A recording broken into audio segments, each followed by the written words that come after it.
누가복음 11장 11절부터 13절의 하나님의 말씀입니다. 같이 읽겠습니다. 너희 중에 아버지 된 자로서 누가 아들이 생선을 달라 하는데 생선 대신에 뱀을 주며 알을 달라 하는데 정갈을 주겠느냐? 너희가 악할지라도 좋은 것을 자식에게 줄 줄 알거든. 하물며 너희 하늘 아버지께서 구하는 자에게 성령을 주시지 않겠느냐 하시니라. 아멘. 잘 주무셨습니까? 오늘도 주님과 함께 동행하시는 하루가 되기를 소망합니다. 오늘 말씀은 예수님이 기도를 가르쳐 주셨습니다. 그래서 주기도문을 가르쳐 주셨죠. 너희는 기도할 때에 이렇게 기도하라 라고 하시고 주기도문을 가르쳐 주시고 5절 후로는 이제 주기도문의 원리대로 기도를 하는데 정말 하나님을 괴롭게 할 만큼 간절한 마음으로 구하라. 그러면 너희에게 주실 것이다. 그래서 9절에 보면 또 너희에게 이르노니 구하라 그러면 너희에게 주실 것이요 찾으라 그러면 찾아낼 것이요 문을 두드리라 그러면 너희에게 열릴 것이니라. 이렇게 해서 간절하게 구하라고 이렇게 말씀해 주셨습니다.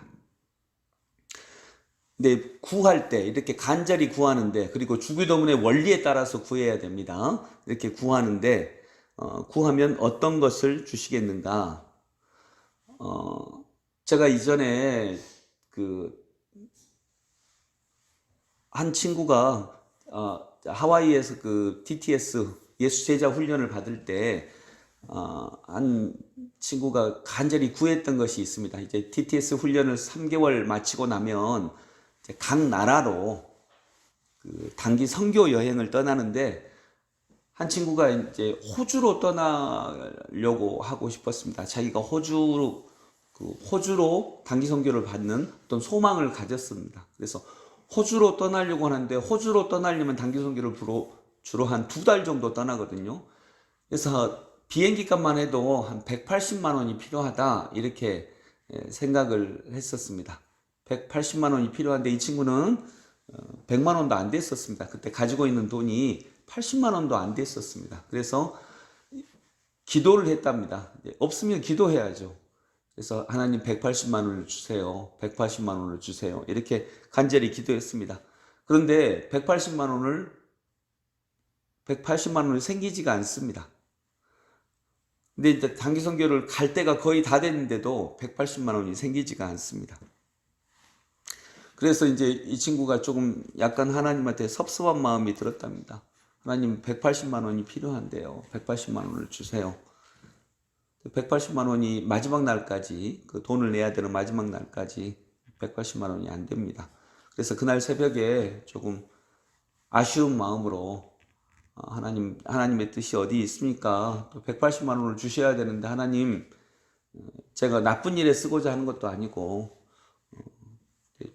주셔야 되지 않겠습니까? 이렇게 하는데 그날 아침에 그날 새벽에 이런 마음이 들었답니다. 너에게 필요한 게 180만 원이냐? 너에게 필요한 게 호주 가는 것이냐? 호주로 단기 선교 가는 것이냐? 아니면 180만 원이냐? 그러니까 이렇게 얘기했습니다. 그 친구가 이제 자기 마음속으로 하나님과 대화하는 거죠. 하나님 호주를 가려면 180만 원이 필요합니다. 근데 하나님이 이제 아무 대답이 없으신 거죠. 근데 그날 오전에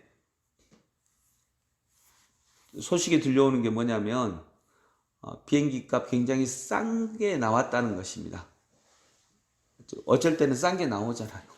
싼 게 나왔다는데 그게 80만 원에 나온 비행기 표가 있다. 그래서 학교 사무실에서 연락이 급하게 왔습니다. 그래서 80만 원으로 호주를 가게 됐습니다.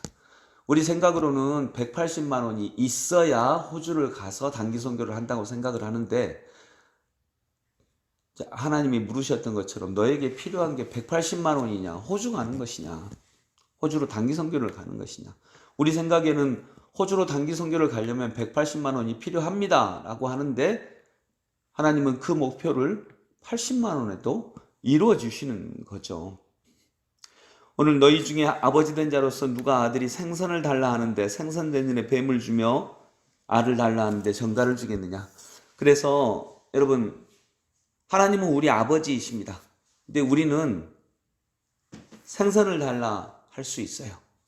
근데 하나님은, 여러분 여기서 이 해석을 잘 해야 됩니다. 하나님은 아버지이시기 때문에 생선을 달라 하는데 뱀을 주시지 않습니다.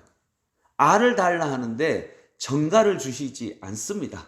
인간의 아버지도 그렇게 하지 않습니다.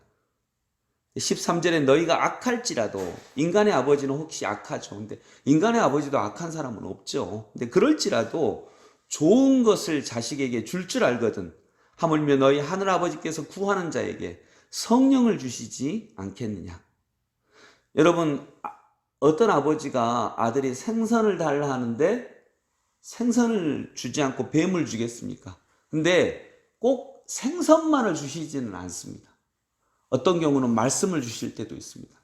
어떤 경우는 전혀 다른 것을 주실 수도 있고요. 어떤 경우는 안 주실 수도 있습니다.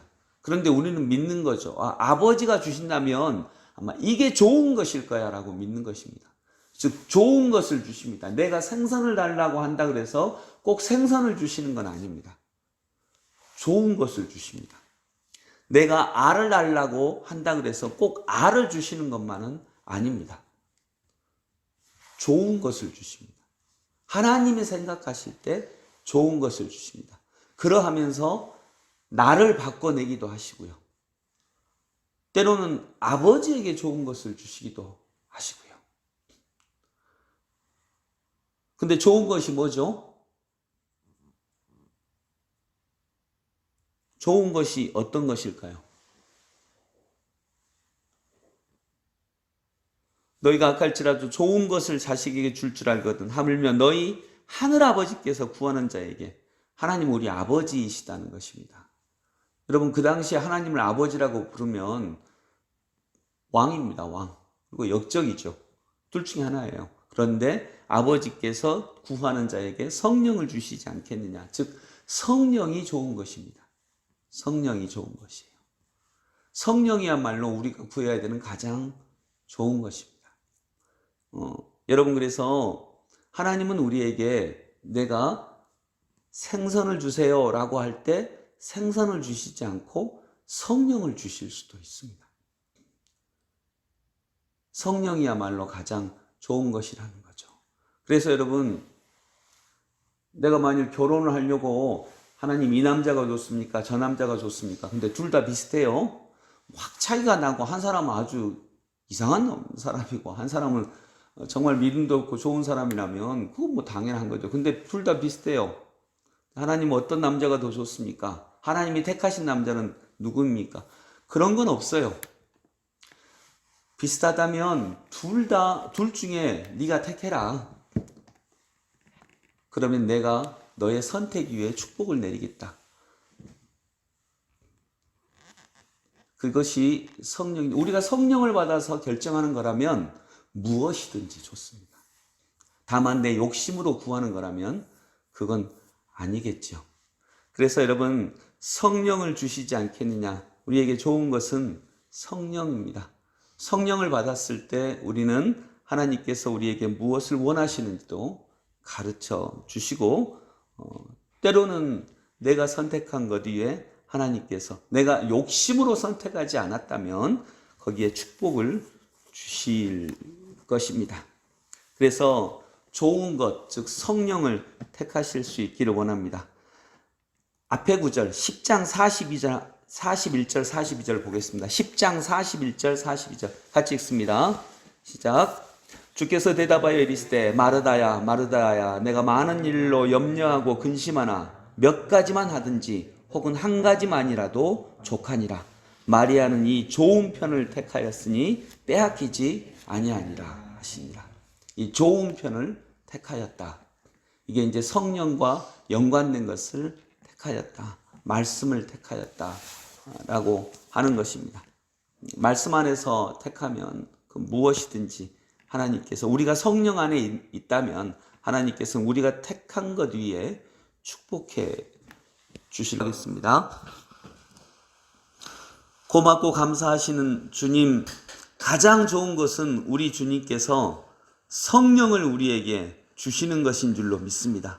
성령을 우리에게 주십니다. 그래서 우리가 할 일을 가르쳐 주시고 우리의 갈 길을 가르쳐 주십니다. 나를 변화시켜 내시고 나를 새롭게 하십니다. 그것으로 말미암아 나의 환경과 나의 모든 것들을 새롭게 하시는 하나님의 은혜를 믿습니다. 아버지 되시는 주님, 오늘도 좋은 날을 허락하여 주시니 감사합니다.